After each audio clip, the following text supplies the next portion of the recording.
In the previous video, we just stopped at looking at the explain and analyze outputs. We also talked about nested forms of joins and things like that, right? In the previous video before that. Let's put it all together now. Let's say that now you've got a SQL statement and that gets executed in SparkSQL. How does the SQL engine behind the scenes go about optimizing for what you've actually specified? So let's just take one example of the kind of decision flow chart that it goes through. I want to just caveat this by saying this is just one example. Many such rules exist as to how to go about optimizing for the queries based on the syntax that's used and based on the configuration parameters that you specify. So this particular example, it uses a very standard way in which the Spark table gets read. So you would, when you construct a data frame in Spark SQL, you would potentially read a table from the high meta store, in which case you would say Spark.table and give it the name of the table, and then use that to store into a data frame, and then that data frame gets further used for a variety of different kinds of operations like transformations and actions. In that kind of a setup, in that kind of a flow, the first thing that happens is to check whether that particular table that's being referenced is that a standard table that's there in the catalog in the high meta store, in the Spark meta store. If not, then the way it estimates the size of the table is just simply by looking at the size of the file in Hadoop. And for that, it just uses the standard Hadoop APIs. Behind the scenes, this will use the set of APIs which are mapping to the Linux file system APIs and the respective workers. And those like file sizes are just aggregated together to create like a crude approximation of the size in bytes. That's how the estimation is done for this table. But on the other hand, if it's a table that's actually there in the catalog, then which means the high meta store or the Spark meta store knows about it, so that's true. In which case, then it checks whether the cost-based optimizer is enabled. So if the CBO is on, then it looks at the analysis whether the table has had a analyze statement executed on it. In fact, even if the CBO is off, the analyze table status is looked at. So that's why I emphasize that the analyze table is something that you want to do. That's one of your best friends, right, in order to get the best performance. And the reason for that is exactly this. So in either case, the analyze table flag is checked. So if the analyze table is done, that command has been executed, then the stats are obtained from it, right? So if the cost-based optimizer is enabled, then the table analysis that's happened successfully would have resulted in pretty detailed stats about the table, which includes the row count, the size in bytes, the respective column profiles, based on the columns on which you have done the analysis, right? So all of that will get picked up. If the cost-based optimizer is not enabled and the analyze table is done, then only the size in bytes is picked up directly from the analysis. If the analyze table is not there, right, basically the analyze table is not run, then there's a default treatment that happens. The default treatment is based on whether the table is like a partition table or not. If it's not a partition table, then the file system API from Hadoop itself is used directly to come up with a crude approximation of the size in bytes. If the table is indeed partitioned, because the number of files can be large in size, by default, right, Spark assumes that the size of the table is the default configuration, which is the default size in bytes, and that's a value which is set as, by default, 8 XB bytes. 8 XB bytes is basically 2 to the power of 60 bytes. That's massive, right? Way bigger than petabytes. So in effect, let's look at the rookie problem, right? What most rookies do a mistake of when they start working on Spark SQL is they don't analyze, right? And they start to work with partition tables because they read it somewhere that partitions create more performance structures. Then, in which case, the optimizer is completely thrown off because it thinks that the table is always large and so large that uh, it's the largest value that it knows about, right? Much larger than reality, and that's dangerous in certain situations. Rather, I would say dangerous. I would say you're really losing out a lot of opportunity on ways in which the queries can be done faster and better. The best case scenario is you've not done the rookie mistake of just blindly partitioning. You've actually done the analysis, and the analysis has happened on every partition, or rather the entire table, and also on some of the key columns, because the columns make the column statistics are important for columns that are involved in joins and group bys and shuffles. So those things are available, and you've enabled cost-based optimizer, and you've stored the table structures in a way that Spark manages it, meaning it's part of the Spark meta store, not some external files which are mapped as a table.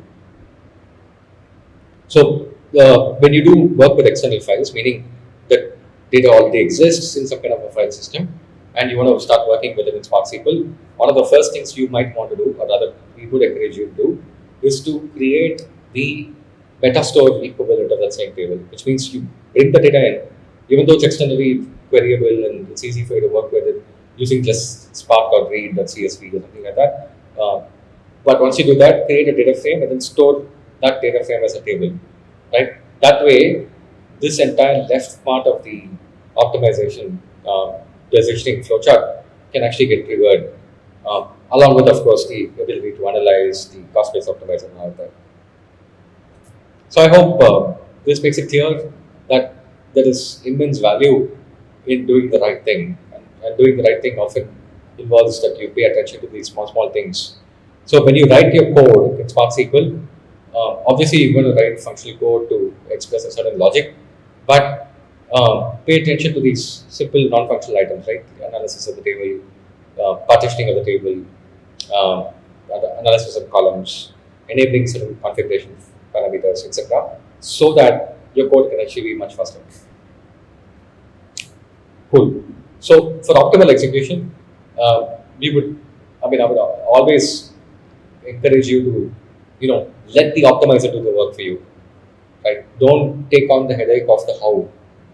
The point of SQL is actually to be declarative, and to stay declarative, you have to not worry about the how, which means you need to get somebody else to worry about the how, and that somebody else needs to take your information, right, from your head on what the data looks like, etc. So the best way to do that is to always analyze, even at the column level for critical tables.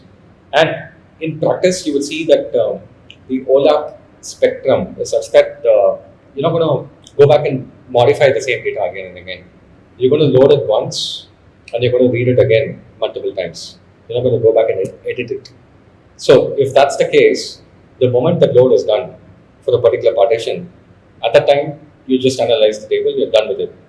So the hit that you take for analysis is like a small percentage of the total load time.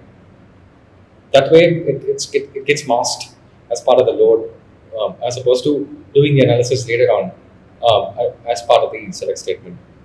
So, which means the loading operation now takes maybe 10% longer maximum, and then all the selects that happens afterwards becomes faster.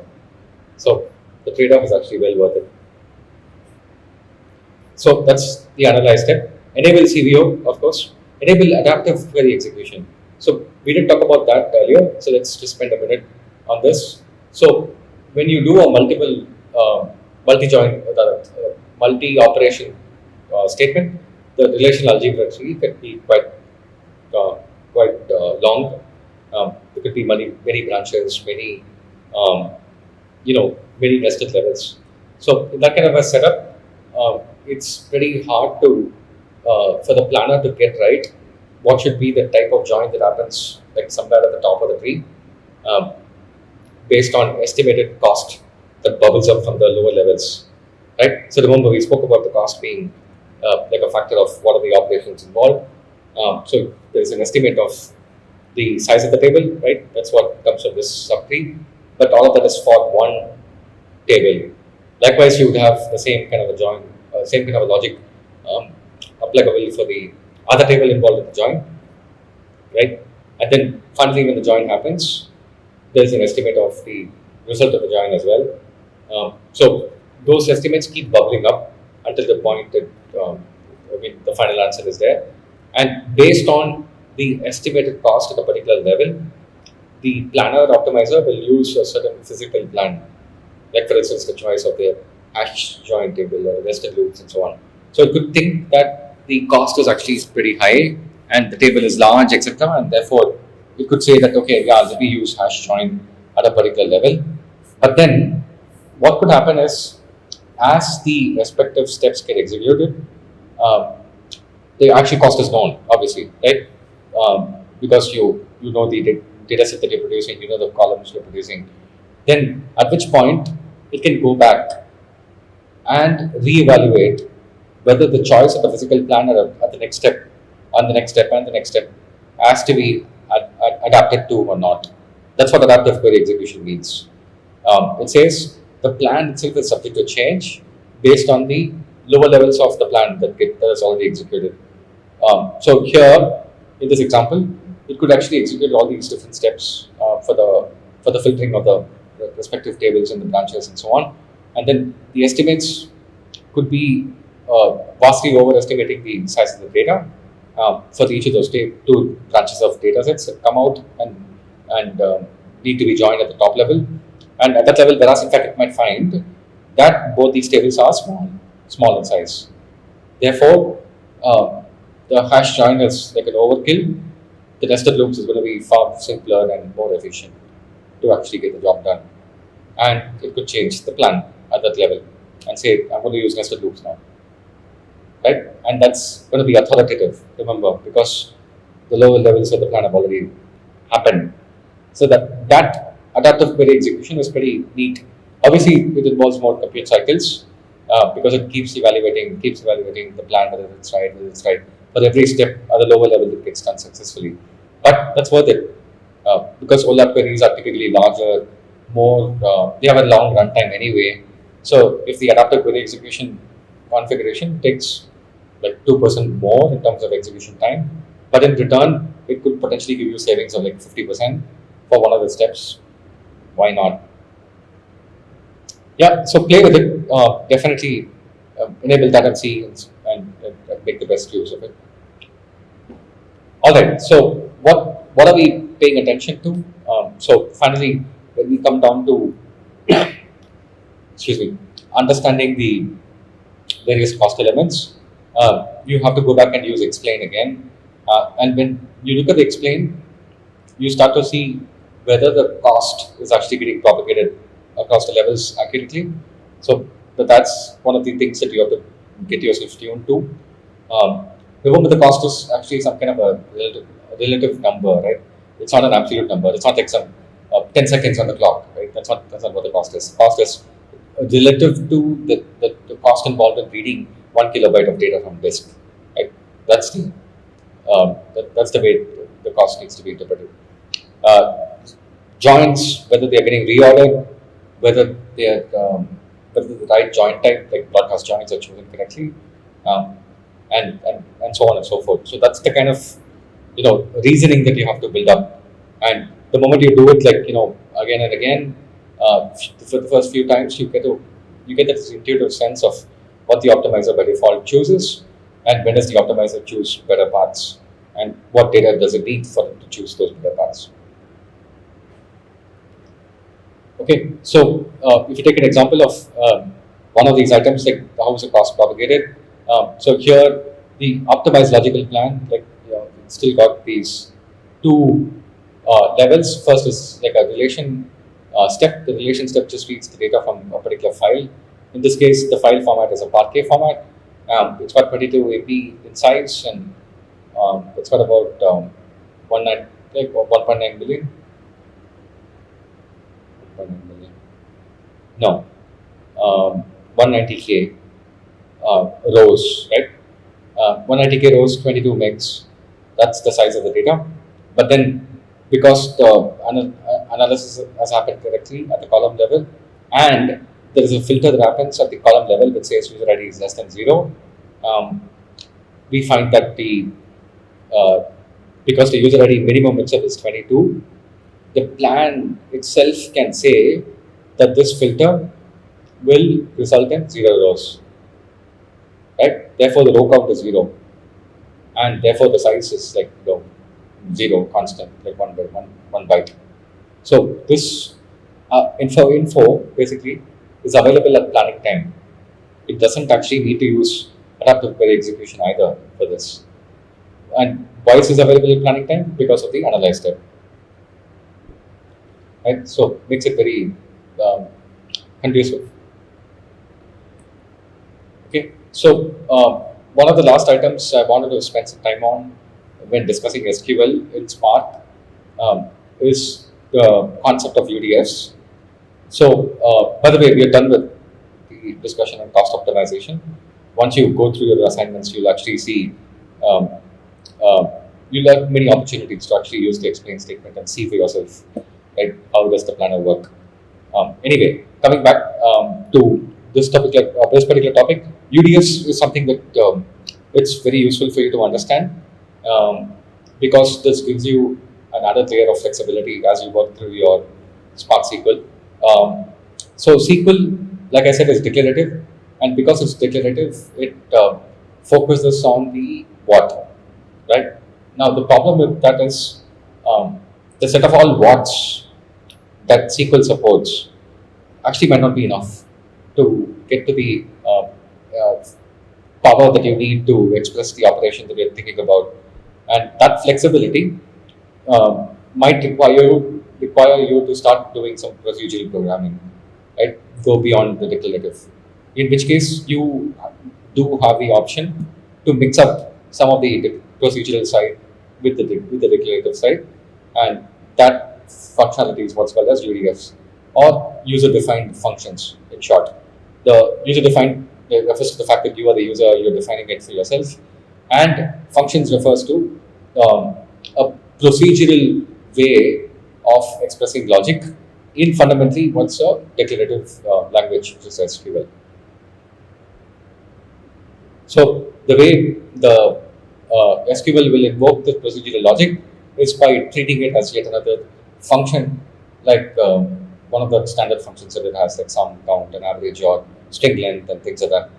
The difference being, in this case, the function is not something that it understands, right? At least for string length, it knows, yeah, okay, it's going to operate at a certain speed. For some, it knows it's operating at a certain speed. Some can be broken into partial sums and the full sum, like we saw with the plan example earlier. But in this case of UDFs, it doesn't know any of that because it's completely black box. And that's the flip side to it. The optimizer cannot reason about it that easily. There are hints that you can give as part of the UDF definition, but that only takes you to a certain degree. So if you use UDFs, be prepared for the estimations to go awry. Yeah. So how do you use UDF? So you simply declare UDF as one of the as a special function. It's already defined for you as part of PySpark, and you can use a lambda formulation for specifying the function that you want. You have to also explicitly declare the type that it returns.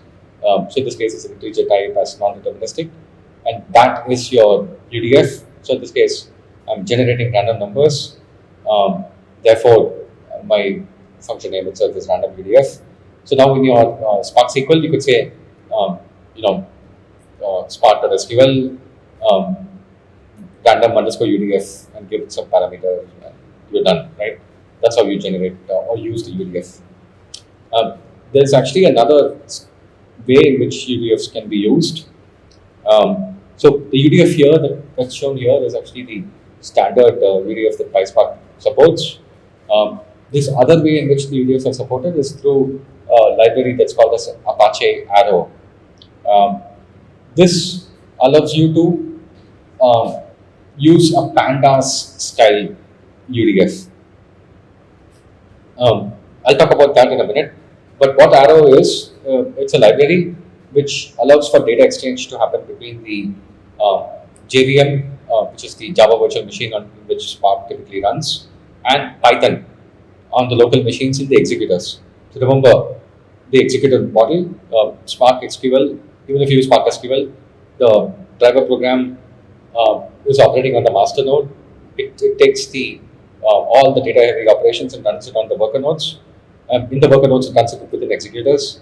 Within executors, it runs it on the Spark JVM by default. And if you mix it up with some PySpark, the PySpark is operating on in a Python process through what's called as I think a Jython interface. So that Python is actually operating on the local machine and it gets spun up for the duration of the job and gets toned down after that. So because Python is spun up, you could look at that Python instance as a very useful execution arm for doing single machine pandas. And there is a very specific scenario where this could be very useful, but I'll come to that in a minute. So that single machine Python that's running on each of these local machines, you could run pandas within it, and then you could have the data that's there in that Spark executor be transferred to the pandas locally without going through a shuffle or anything else, without coming through the driver. It just comes locally within the executor instance. That's possible through Apache Arrow as a library. So, in essence, it vectorizes the operations that you need to perform from the Spark data frame and make it operate on the pandas data frame in the Python process. And then once it's done, you can bring it back into the JVM and make it available as a data frame and vice versa. So, this seamless exchange of data between the local Spark executor and the local Python. That's what the Apache Arrow library enables. There is a very specific scenario, like I mentioned, where it's useful. And there could be other scenarios, of course, but wherever you feel there is more performance benefits from using the Panda style UDFs, the vectorized user defined functions, you're going to love this, right? So, one scenario for that would be, let's say that you have a deep learning model that you've trained over like gazillions of training data, and as a result, the weights of the deep learning model are themselves so large that we're talking about models of the size of half a gigabyte or 1 gigabyte or 10 gigabytes, right? Some of the large language models which are being released to the open source, like from OpenGPT and so on, those are very very large in terms of weights. So in that kind of a setup, you would find that the model is itself very large, right? Now, the classic UDF way of executing, what happens is if you, let me explain the problem a bit more. I'll come back to that. So you've trained the model now, right? The model is large, which is fine. The model can be stored in a bucket like an HDFS or an S3 bucket or a GCS bucket, and then you can have each of the different Spark executors bring that model in for the first time, right? So that it can read it in memory and then use it to do scoring, right? Because you want to use the model for scoring, obviously, and the scoring happens as part of a Spark pipeline. So when that happens, the Spark executor needs to read those models. So the models are there in the remote storage, right? So it needs to read that, bring it into memory, reconstruct the model in memory, and then for each data operation that happens, it needs to apply that model and score. In the classic UDF that PySpark implements, you don't have a mechanism of having long running state. So what this means is every execution that happens, potentially the entire model is being read again from S3 or from the shared storage. The model is constructed in memory, packaged together, and then the scoring happens for that record. For the next record for which the scoring needs to happen, the same executor potentially will go back and read the entire thing again. So this kind of a repeat process, excuse me, can be extremely expensive, right? So imagine if you have to read like half a gigabyte or 10 gigabytes over the network for every record for which you want to do the score, like every record in your data frame. That's super expensive. To work around that, the the vectorization and the use of panda style UDFs is actually very beneficial, because then what happens is, um, at the point of invocation of the UDF, you could actually segregate it to declaration and the actual invocation. So at the point of declaration itself, when the handoff to the local Python happens, um, at that time itself, the UDF is constructed by reading from over the network that big model, and then the model gets constructed in memory, and then it's kept in memory, right? So that when the actual data gets executed, and gets exchanged between the executor and the Python on the machine, for scoring purposes, then the UDF which is already constructed in memory gets applied. So, as you can imagine, then the speed at which it gets applied on all of the rows one by one is as though the memory, as though the model was in memory all this while. So, once the operation is done, once the scoring is done, then the executor gets cleaned up, right? And as part of that, that Python gets cleaned up as well. So, you're not wasting memory as such, um, and you're benefiting from reading once and repeatedly using it across multiple rows of data. And this happens in parallel across all the executors in Spark. So that's why the Panda style UDFs are also quite beneficial, especially for data science. And the way you would use the Panda style UDF is just a small way, like difference in terms of the syntax. You would just say pandas underscore UDF, and you would use like the defined version of it, right? Not the lambda expression version of it, but the defined declared version of it. So you can look up the syntax if it's there in the Spark documentation as well. Great. So with that, we've come to the end of the SQL portion of this week's lecture. In the next video, we'll look at the NoSQL portion, so that we'll round off our knowledge about everything that's related to big data regarding SQL and SQL. SQL, NoSQL, sorry.